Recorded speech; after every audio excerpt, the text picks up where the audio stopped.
Sir Arthur Conan Doyle, Sherlock Holmes.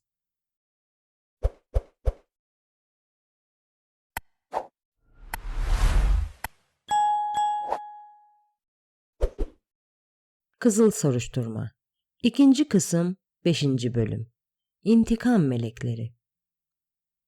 Tüm gece boyunca girintili çıkıntılı dar geçitlerden ve kayalarla örtülü düzensiz patikalardan geçtiler. Yollarını birçok kez kaybettiler ama Hope'un dağlar hakkındaki engin bilgisi sayesinde yollarını tekrar bulmayı başardılar.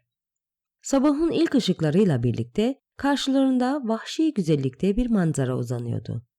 Ufukta birbiri ardına görünen karlarla kaplı büyük tepeler çevrelerini her yönden sarmıştı. Endişeleri kuruntudan ibaret değildi. Çünkü altlarındaki vadi ağaçlarla ve bayırdan aşağı yuvarlanan iri kaya parçalarıyla doluydu. Tam bayırdan geçerlerken iri bir kaya parçası büyük bir gümbürtüyle aşağı yuvarlanarak sessiz vadide yankılanmaya yol açıp yorgun atların ürkerek huysuzlaşmalarına neden oldu. Fakat kısa sürede atlarını sakinleştirip olası bir tehlikeyi engelleyerek yollarına devam ettiler. Güneş doğudan yavaş yavaş doğarken büyük dağların tepeleri bir festivaldeki lambalar gibi birbiri ardına aydınlandılar. Ta ki hepsi kızıla bürünüp parıldayana dek. Gördükleri bu muhteşem manzara üç kaçağın gönüllerini ferahlattı ve onlara canlılık getirdi. Çok hızlı bir akıntının boşandığı bir koyağın kenarında durup atlarına su içirirken birlikte acele bir kahvaltı yaptılar. Lucy ve babası daha fazla dinlenmeye seve seve razıydılar ama Jefferson Hope yalvarışlara hiç kulak asmıyordu.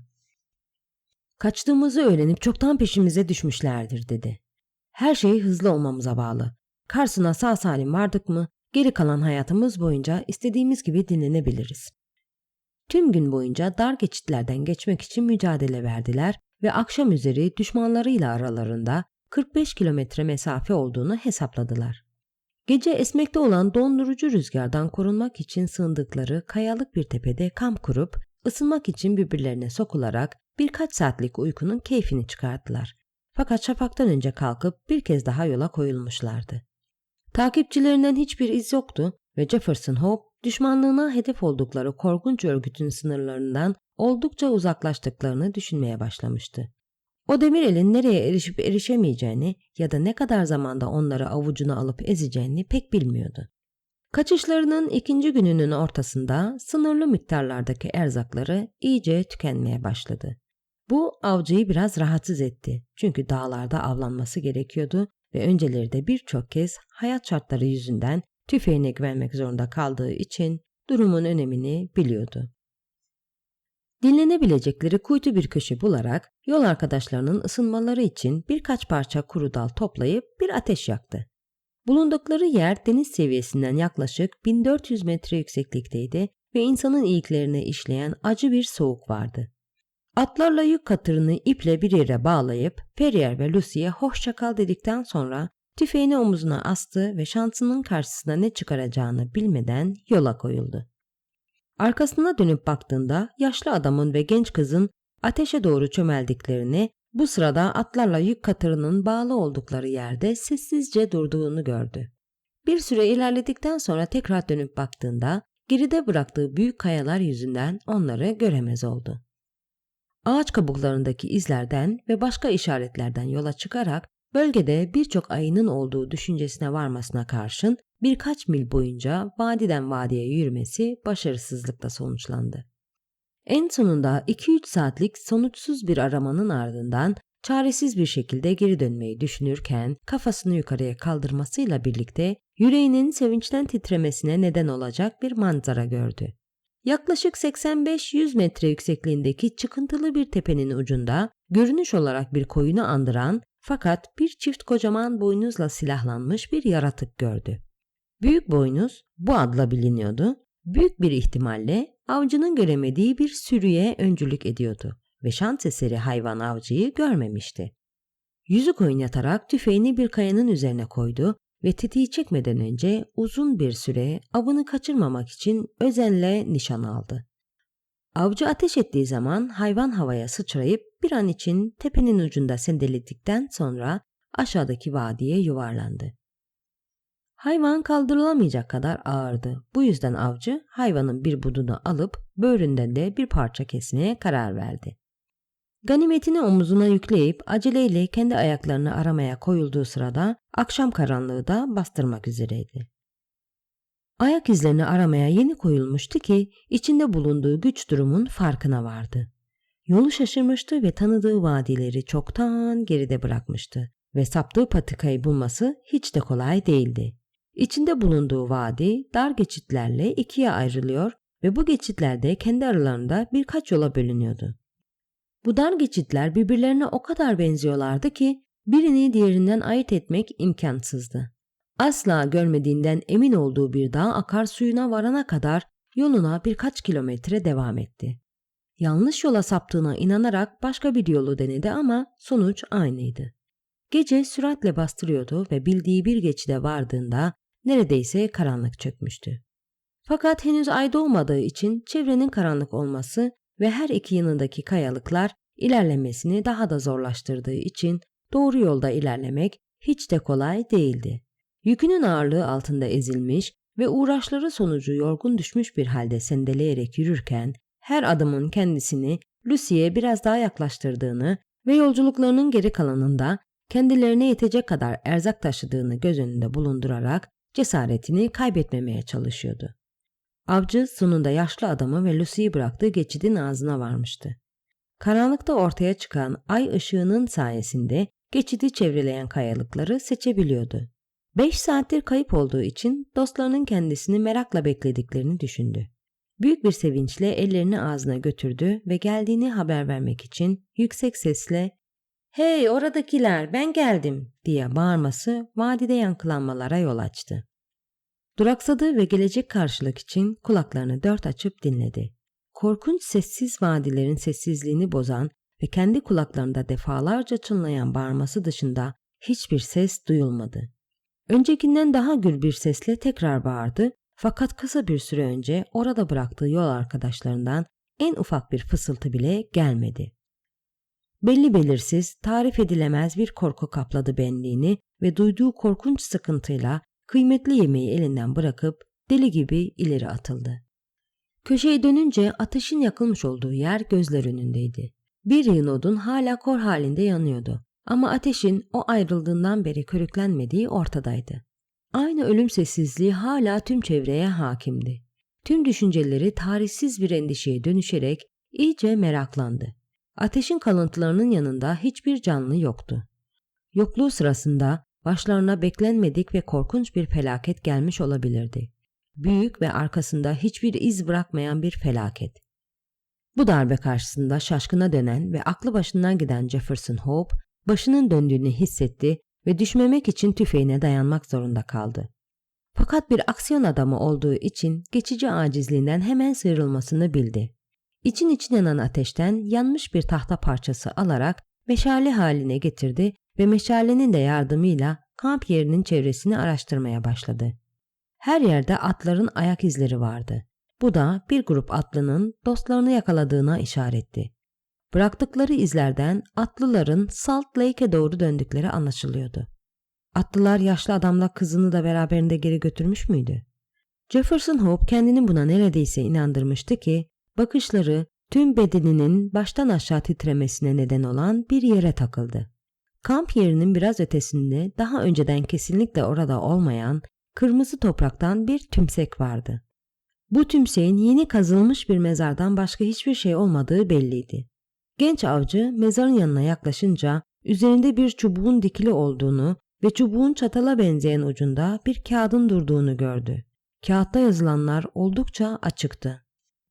John Ferrier, Salt Lake sakinlerinden. 4 Ağustos 1860'da öldü. Kısa bir süre önce geride bıraktığı azimli yaşlı adam ölmüştü ve bu da onun mezarıydı. Jefferson Hope ikinci bir mezar olup olmadığını görmek için çılgınca etrafa bakındı ama ortalıkta başka bir mezardan eser yoktu. Lucy önceden belirlenmiş kaderine boyun eğip yaşlıların oğullarından birinin hareminde köle olmak üzere korkunç takipçiler tarafından geri götürülmüştü. Genç adam kızın mahvolmaya mahkum olduğunun ne kadar kesin olduğunu fakat kendisinin bunu önleyecek gücü olmadığını görünce yaşlı adamın yanında sonsuz ve huzur dolu uykusunda aynı şekilde yatıyor olmayı diledi. Fakat hareketli ruhu ümitsizlikten kaynaklanan uyuşukluğu üzerinden bir an önce atmasına yardımcı oldu. Kendisine hiçbir şey kalmamış olsa bile en azından hayatını intikam almaya adayabilirdi. Yılmaz bir sabrın ve azmin yanı sıra Jefferson Hope bir zamanlar Kızılderililerin arasında yaşarken edindiği kinin insana sağladığı eşsiz bir güce de sahipti. Terk edilmiş ateşin yanı başında dururken acısını dindirecek tek şeyin düşmanlarına kendi eliyle adam akıllı bir ceza vermek olduğunu düşündü. Güçlü iradesi ve bitmek tükenmek bilmeyen enerjisiyle bu uğurda mücadele etmeye karar verdi. Merhametsiz yüzü bembeyaz olmuş bir halde yemeğini bıraktığı yere geri döndü ve için için yanan ateşi körükleyerek kendisine birkaç gün yetecek kadar et kavurdu. Yiyeceğini bir sırt çantasına koydu ve yorgun argın bir şekilde intikam meleklerinin peşine düşerek dağlardan geri dönmeye koyuldu. 5 gün boyunca önceden at sırtında geçmiş olduğu geçitlerden şimdi yaya olarak geçtiği için ayakları şişti ve bitkin düştü. Geceleri kayaların arasına uzanıp birkaç saat uyuyordu ama sabahın ilk ışıklarıyla da yola çıkmış oluyordu. 6. gün talihsiz kaçışlarına başladıkları Kartal Kanyonu'na vardı. Oradan Mormonların topraklarını görebiliyordu.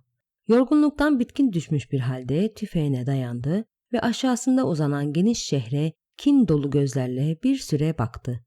Şehre bakarken bazı ana sokaklarda bayrakların asılı olduğunu ve büyük bir festival hazırlığının olduğunu gördü. Bir atın toynaklarından çıkan takırtıyı duyup da bir atlının kendisine doğru geldiğini gördüğünde tüm bunların ne anlama gelebileceğini düşünüyordu.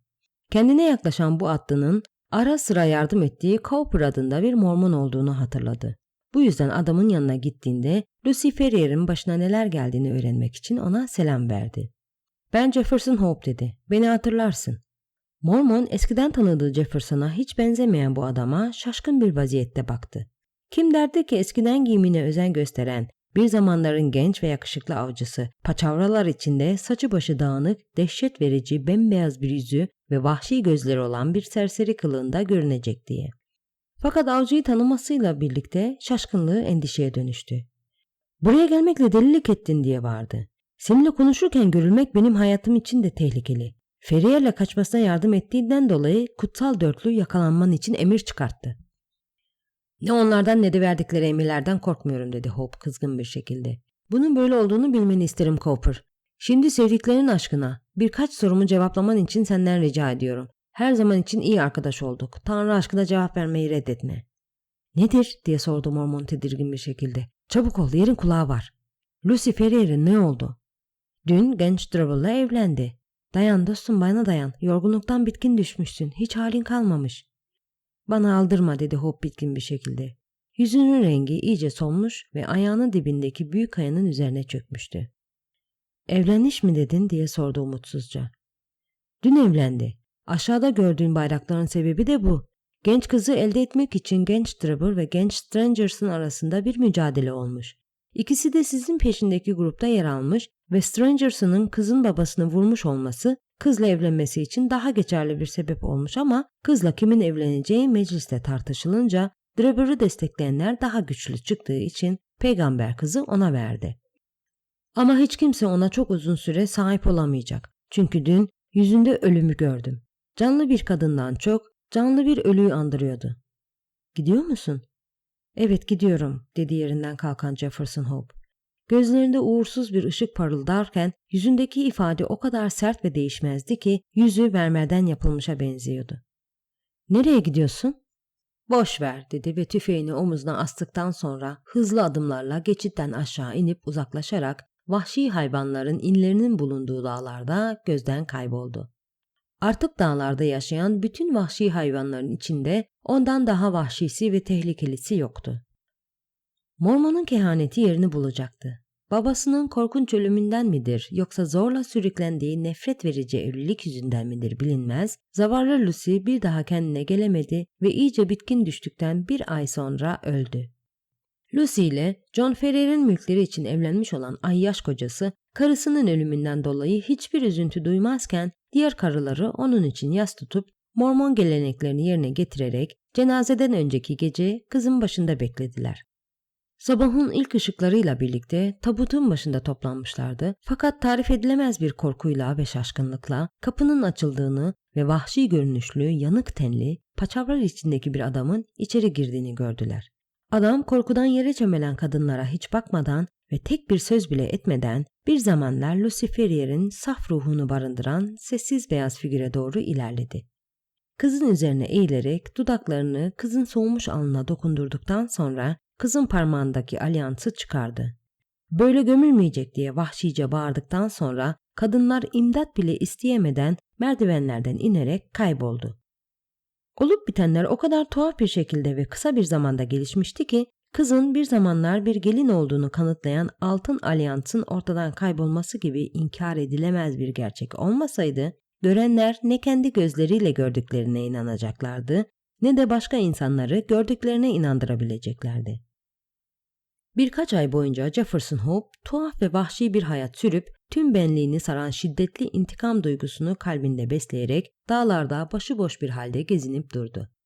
Esrarengiz bir figürün kasabada sinsi sinsi dolaştığı ve ıssız dağlarda sık sık göründüğü yolunda çıkan söylentiler şehrin her yanına yayılmıştı.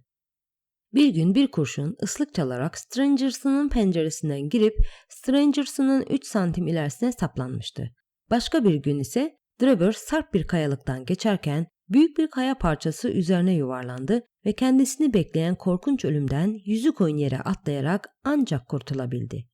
İki genç Mormon'un hayatlarına kastetmeye yönelik bu olayların nedenini keşfetmesi pek uzun sürmedi ve düşmanlarını ölü ya da diri yakalamak amacıyla dağları defalarca aradılar ama her seferinde başarısız oldular. Ardından tek başlarına ya da akşam karanlığından sonra evden çıkmamaya ve evlerini sıkı bir koruma altına almaya karar verdiler. Bir süre sonra bu önlemleri gevşettiler çünkü düşmanlarından ses seda çıkmamıştı. Zamanla bu intikam ateşinin söneceğini ummuşlardı. Fakat bu intikam ateşi sönmek bir yana daha da körüklenmişti.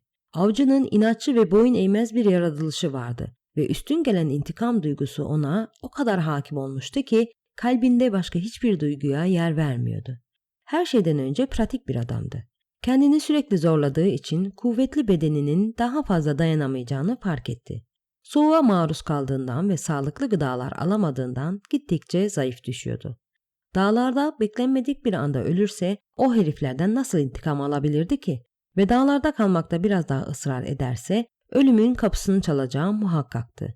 Bunun da düşmanlarının işine yarayacağını düşünerek eski sağlığına kavuşmak ve hiç sıkıntı çekmeden amacına ulaşmasına yetecek parayı kazanmak için zorunlu olarak Nevada'daki madenlere döndü. En fazla bir yıl tüm gözlerden uzak olmayı istiyordu. Fakat hiç beklenmeyen olaylar zinciri madenleri 5 yıldan önce terk etmesine engel oldu. 5 yılın sonuna gelindiğinde aklında kalan geçmişle ilgili tüm acı anılar ve intikam arzusu John Ferrier'in mezarının başında durduğu gece olduğu gibi capcanlıydı. Kılık değiştirip kendine takma bir at bularak ve ölüp ölmeyeceğini hiç düşünmeden yalnızca adaleti yerine getirmek için Salt Lake'e geri döndü. Orada kendisini aksiliklerin beklediğini gördü. Seçilmiş insanların arasında birkaç ay önce bir bölünme yaşanmış. Kilisenin bazı genç üyeleri yaşlıların otoritesine karşı ayaklanmış ve sonuçta isyankarlardan bazıları Utah'tan uzaklaştırılarak asi olmuşlardı. Uzaklaştırılanların arasında Drebber ve Strangers'ın da vardı ama hiç kimse onların nereye gittiğini bilmiyordu. Söylentilere göre Drebber mülklerinin büyük bir kısmını paraya çevirmeyi başarıp zengin bir adam olarak ayrılırken arkadaşı Strangers'ın ise servetini kurtaramadığı için fakir düşmüştü. Nerede olabileceklerine dair hiçbir ipucu yoktu. Bir insan ne kadar kinci olursa olsun böyle zor bir durumda intikam almaktan vazgeçerdi. Ama Jefferson Hope bir an olsun intikam duygusundan vazgeçmedi. Girdiği işlerden zar zor biriktirdiği ve hayatının sürdürmesine ancak yeten parasıyla Birleşik Devletleri kasaba kasaba, şehir şehir gezerek düşmanlarını aradı. Yıllar birbirlerini takip etti. Siyah saçları ağarmaya başladı fakat hayatını adadığı amacı bir an olsun aklından çıkarmayarak bir av köpeği gibi o adamları takip etti. Sabrının ödülünü en sonunda gördü. Tek yaptığı bir pencereden içeri göz gezdirmek olmuştu ama o bakış sayesinde peşinde olduğu adamların Ohio eyaletine bağlı Cleveland'de olduklarını anlamıştı. İntikam planının tüm ayrıntılarını kafasında tasarlayarak kaldığı sefil yere geri döndü. Fakat oradan ayrılmadan önce Drebber pencereden dışarı bakmıştı. Dışarıya baktığında sokaktaki serseriyle göz göze gelmiş ve adamı şans eseri tanımıştı. Adamın gözlerinden cinayet okunduğunu görmüştü. Özel sekreteri olan Strangers'ın yanına aceleyle giderek eski bir düşmanın kıskançlığı ve nefreti yüzünden hayatlarının tehlikede olduğunu söyleyerek oradan uzaklaşmışlar, böylece kendilerini bekleyen cezadan şimdilik kurtulmuşlardı. O akşam bir kavgaya karışan Jefferson Hope hapse atılmış ve kefaleti ödeyemediğinden birkaç hafta hapiste kalmıştı. En sonunda özgürlüğüne kavuştuğunda Drebber'ın evinin boşaltılmış olduğunu ve sekreteriyle birlikte Avrupa'ya gittiğini öğrendi. İntikamcı bir kez daha amacına ulaşamamış ve duyduğu yoğun nefret amacına ulaşması için onu yoluna devam etmeye zorlamıştı. Fakat paraya ihtiyacı vardı ve bir müddet çalışmak için bir işe girerek kendisini bekleyen yolculuk için para biriktirmeye koyuldu. En sonunda hayatının sürdürmesine yetecek kadar para kazanınca Avrupa'ya gitti ve şehirden şehire gidip insanüstü bir gayret göstererek düşmanlarının izini aradı. Fakat kaçaklar hiçbir yerde karşısına çıkmadı. St. Petersburg'a vardığında düşmanlarının Paris'e gittiklerini öğrendi ve onların izini orada takip edince bu sefer de Kopenhag'a doğru yola çıktıklarını öğrendi. Danimarka'nın başkentine geldiğinde yine geç kalmıştı çünkü kaçaklar Londra'ya gitmişlerdi. Fakat Londra'da Jefferson Hope'un intikamından kaçamayacaklardı. Londra'da neler olup bittiğini Dr. Watson'ın yaşlı avcının ağzından aktardığı minnettar olduğumuz günlüğünden okumaktan başka seçenek yoktu.